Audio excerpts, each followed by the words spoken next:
Hey everyone, it's October 16th, and that means that if today's your birthday, you share it with Ukrainian serial killer Andrei Chikatilo, known as the Rostov Ripper, who murdered at least 52 women and children beginning in 1978. And that is him right over there.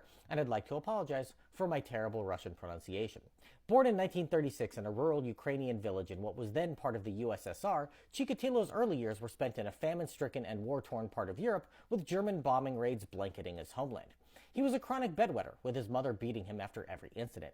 His father was conscripted into the Soviet army and sent to the front, where he was captured and held as a POW, causing other children to mercilessly bully Chikatilo when his mother bore a sister while his father was away.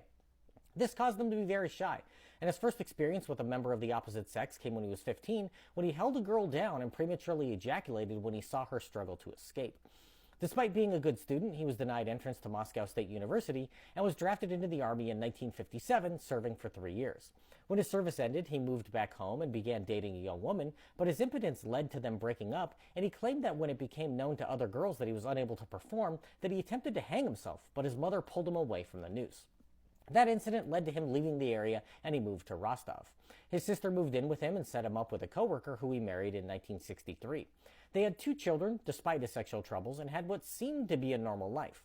But in 1971, he took work as a school teacher and was fired 2 years later when children reported that he was inappropriately touching them, but was soon hired at another school and bounced between jobs as he got into trouble for his behavior. 1978 saw his first confirmed murder, a 9-year-old girl who he lured into a shed and attempted to sexually assault, reaching climax as he stabbed the girl with a knife, tying his sexual pleasure to the victimization of children in his mind. Chikatilo had been seen with the child, but the police missed their opportunity to catch him early on and prevent the deaths of dozens of children. Instead, they railroaded a 25-year-old convicted sex offender who had a strong alibi by threatening his witnesses with being charged as accomplices, and after a brutal interrogation, they obtained a false confession. He was executed a few years later.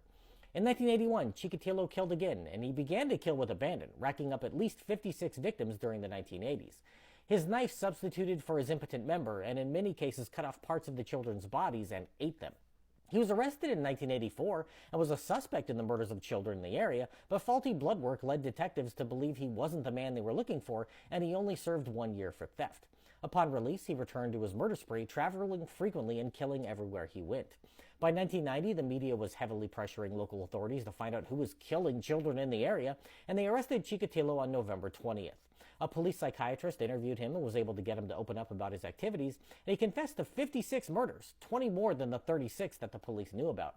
His trial was a media circus, and he did his part to provide a show, at one point dropping his pants and waving his genitals at the families of his victims. Chikatilo was found guilty of 52 murders and sentenced to death for each, with his sentence carried out with a bullet to the back of his head in 1994. If this is your birthday, I hope you have a great day. Leave me a comment so I can wish you a happy birthday. If you know someone whose birthday it is today, send them this video so they can find out all about their birthday twin. And to Andrei Chikatilo, I say, happy birthday, you bastard.